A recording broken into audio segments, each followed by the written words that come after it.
नमस्कार। आकाशवाणी जयपुर अजमेर से प्रस्तुत है प्रादेशिक समाचार।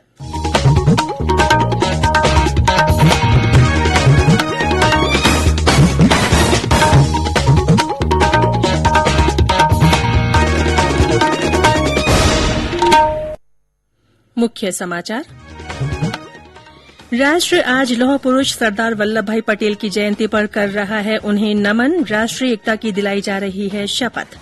केंद्रीय मंत्री अनुराग ठाकुर ने मीडिया इकाइयों से सरकार की कल्याणकारी योजनाओं को लोगों तक पहुंचाने का किया आह्वान। वल्लभनगर और धरियावद विधानसभा उपचुनावों में 70% से अधिक हुआ मतदान।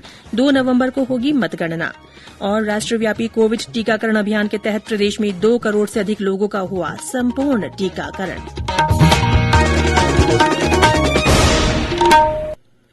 समाचारों के साथ मैं रितिका गुप्ता। देश ने कोविड टीकाकरण अभियान के अंतर्गत 100 करोड़ टीके लगाकर इतिहास रच दिया है। इस महत्वपूर्ण कार्य में योगदान करने वाले चिकित्सकों, नर्सों और अन्य स्वास्थ्य कर्मियों का आकाशवाणी अभिनंदन करता है। इसके साथ ही हम आपको सतर्क भी करना चाहते हैं कि कोविड अभी समाप्त नहीं हुआ है। आप सभी से हमारी अपील है कि यथाशीघ्र दोनों टीके लगवाएं और अन्य लोगों को भी टीके लगवाने के लिए प्रेरित करें। त्योहारों के समय कृपया इन 3 आसान उपायों का पालन अवश्य करें। मास्क लगाएं, 2 गज की सुरक्षित दूरी बनाए रखें, हाथ और चेहरा साफ रखें। और अब समाचार विस्तार से। राष्ट्र आज आधुनिक भारत को एकता के सूत्र में पिरोने वाले लौह पुरुष सरदार वल्लभ भाई पटेल को उनकी 146वीं जयंती पर श्रद्धा सुमन अर्पित कर रहा है। ये दिन राष्ट्रीय एकता दिवस के रूप में मनाया जाता है। राष्ट्रपति रामनाथ कोविंद ने राष्ट्रीय राजधानी नई दिल्ली में पटेल चौक पर सरदार पटेल की प्रतिमा पर पुष्पांजलि अर्पित की। अनेक केंद्रीय मंत्रियों ने भी लौह पुरुष को श्रद्धांजलि दी। प्रधानमंत्री नरेंद्र मोदी ने आकाशवाणी से पिछले मन की बात कार्यक्रम में सरदार पटेल को भावभीनी श्रद्धांजलि दी थी। मैं लौह पुरुष को नमन करता हूं। साथियों, 31 अक्टूबर को हम राष्ट्रीय एकता दिवस के रूप में मनाते हैं।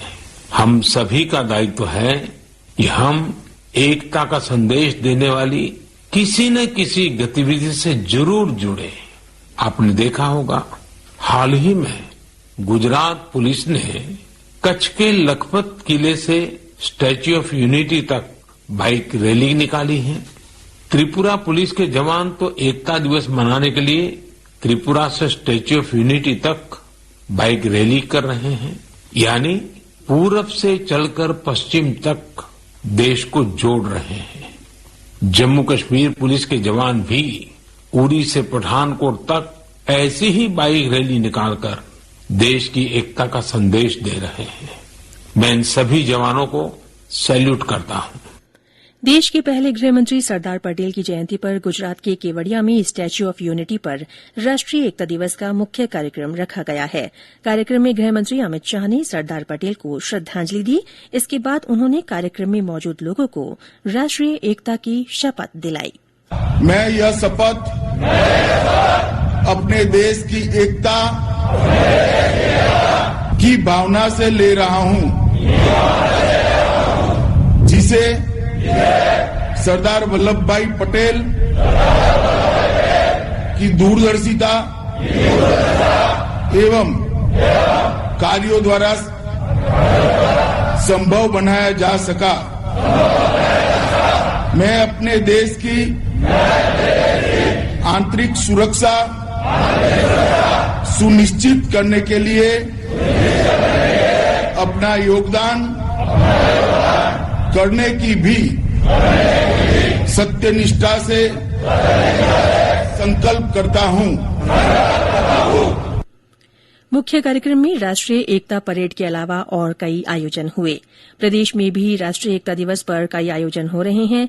उत्तर पश्चिम रेलवे की ओर से 24 अक्टूबर से 31 अक्टूबर तक राष्ट्रीय एकता सप्ताह मनाया जा रहा है। इसी के तहत कल एकता दौड़ का आयोजन किया गया।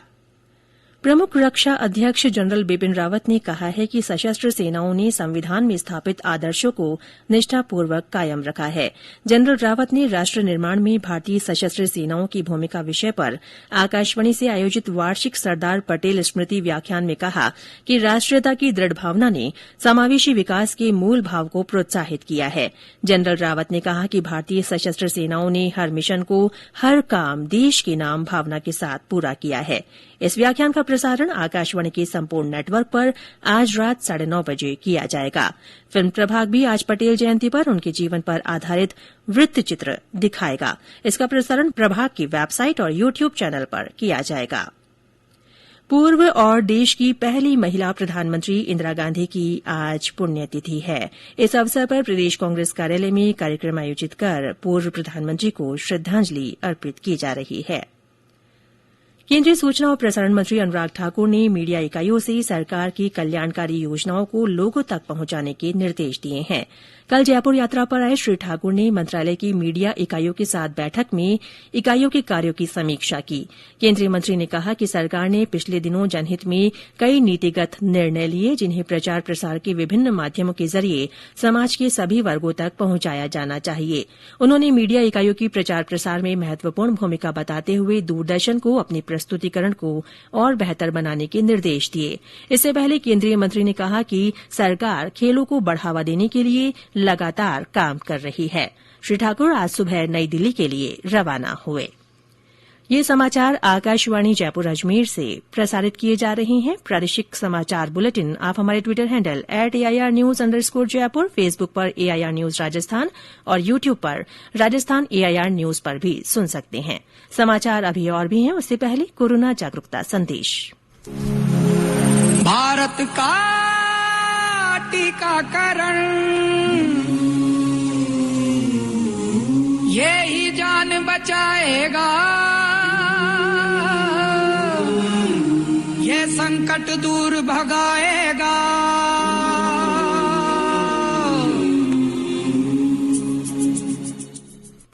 प्रादेशिक समाचारों में फिर से आपका स्वागत है। प्रदेश की 2 विधानसभा सीटों वल्लभनगर और धरियावद में कल उपचुनाव के तहत मतदान संपन्न हुआ। कुल 70% से अधिक वोट डाले गए। वल्लभनगर में 70.45 और धरियावद में 69.38% मतदान हुआ। मतदान के शांतिपूर्ण रहने से प्रशासन ने राहत की सांस ली है। दोनों विधानसभा क्षेत्रों से 16 प्रत्याशियों के चुनावी भाग्य का फैसला ईवीएम में कैद हो गया है। मतगणना 2 नवंबर को होगी। राष्ट्रव्यापी टीकाकरण अभियान के तहत देश में अब तक 106 करोड़ 17 लाख से अधिक कोविड टीके लगाए जा चुके हैं। वहीं प्रदेश में अब तक कुल 6 करोड़ 26 लाख 3 हजार से अधिक वैक्सीनेशन हो चुका है। 2 करोड़ 67 हजार से ज्यादा को दोनों डोज लगाई जा चुकी है। इस बीच प्रदेश में कोरोना संक्रमण के कल 3 नए मामले सामने आए। अजमेर, बारां और जयपुर जिले में एक व्यक्ति में संक्रमण की पुष्टि हुई। और अब आजादी का अमृत महोत्सव से जुड़े समाचार। आजादी का अमृत महोत्सव।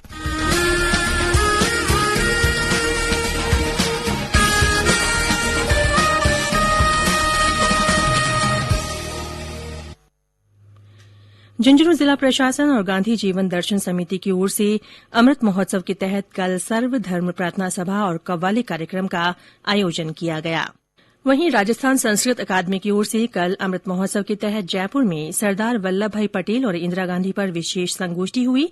इस अवसर पर प्रोफेसर श्रीकृष्ण शर्मा ने कहा कि सरदार पटेल का नाम राष्ट्र निर्माता के रूप में याद रहेगा, जिन्होंने भारत की रियासतों को एक कर मजबूत देश के रूप में गढ़ा। उन्होंने कहा कि इंदिरा गांधी ने बैंकों का विलय कर देश को आर्थिक शक्ति प्रदान की। और अब क्रिकेट जगत से जुड़ी खबर। T20 क्रिकेट विश्व कप में आज भारत का मुकाबला न्यूजीलैंड की टीम से होगा। प्रतियोगिता में बने रहने के लिए दोनों टीमों के लिए आज का मैच महत्वपूर्ण है। मैच भारतीय समयानुसार शाम 7:30 बजे दुबई में खेला जाएगा। और अंत में मुख्य समाचार एक बार फिर। राष्ट्र आज लौह पुरुष सरदार वल्लभ भाई पटेल की जयंती पर उन्हें नमन कर रहा है। राष्ट्रीय एकता की शपथ दिलाई जा रही है। केंद्रीय मंत्री अनुराग ठाकुर ने मीडिया इकाइयों से सरकार की कल्याणकारी योजनाओं को लोगों तक पहुंचाने का आह्वान किया है। वल्लभनगर और धरियावद विधानसभा उपचुनाव में 70% से अधिक मतदान हुआ। 2 नवंबर को मतगणना होगी। और राष्ट्रव्यापी कोविड टीकाकरण अभियान के तहत प्रदेश में 2 करोड़ से अधिक लोगों का संपूर्ण टीकाकरण हो चुका है। इसी के साथ प्रादेशिक समाचार बुलेटिन समाप्त हुआ। हमारा अगला बुलेटिन हिन्दी में दोपहर 12:30 बजे प्रसारित होगा। नमस्कार।